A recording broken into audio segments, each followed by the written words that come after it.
Sumqayıt şəhərində Fövqəladə Hallar Nazirliyinin Sumqayıt Regional Mərkəzinin təşkilatçılığı, Gənclər və İdman Nazirliyinin Abşeron Xızı Regional Gənclər və İdman İdarəsinin dəstəyi ilə ümummilli lider Heydər Əliyevin anadan olmasının 102-ci il dönümünə həsr olunmuş velo yürüyüş keçirilib. Velo yürüyüşdə 102 idmançı qalib adı uğrunda mübarizə aparıb. Sumqayıt şəhər Heydər Əliyev mərkəzinin qarşısından start alan velo yürüyüş Fövqəladə Hallar Nazirliyinin Sumqayıt Regional Mərkəzinin önündə başa çatıb. Regional mərkəzin binasında Ulu Öndər Heydər Əliyevin büstü ziyarət olunub, önünə gül dəstələri düzülüb.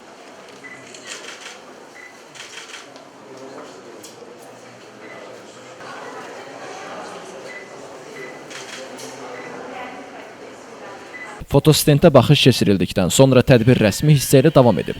Azərbaycan Respublikasının dövlət himni səsləndirilib, ümumilli lider Heydər Əliyevin və vətən uğrunda canından keçmiş şəhidlərin əziz xatirəsi bir dəqiqəlik sükutla yad olunub. Tədbirdə Sumqayıt şəhər icra hakimiyyətinin rəsmiləri, hüquq mühafizə orqanlarının idarə, müəssisə və təşkilatların rəhbərləri, şəhid ailələri, qazilər iştirak edib. Tədbirdə çıxış edən Fövqəladə Hallar Nazirliyinin Sumqayıt Regional Mərkəzinin rəisi Vaqif Fətullayev iştirakçılara minnətdarlığını bildirərək Heydər Əliyev irsinin gənclər arasında təbliğinin əhəmiyyətindən danışıb. O qeyd edib ki, bu cür tədbirlər gənclərin vətənpərvərlik ruhunda tərbiyə olunmasında mühüm rol oynayır. Sumqayıt şəhər icra hakimiyyəti başçısının birinci müavini Teymur Səmədov çıxışında bildirib ki, ümumilli lider Heydər Əliyevin müəyyənləşdirdiyi dövlətçilik strategiyası bu gün də uğurla davam etdirilir. O, gənclərin fəallığını yüksək qiymətləndirərək bu təşəbbüsə dəstək verdiklərini vurğulayıb. Sumqayıt Dövlət Universitetinin rektor əvəzi Əminağa Sadıqov çıxışında Heydər Əliyev ideyalarının gənclərin dünya görüşünün formalaşmasında mühüm rol oynadığını qeyd edib. Yeni Azərbaycan Partiyası Sumqayıt şəhər təşkilatının sədri Ramiz Hüseynov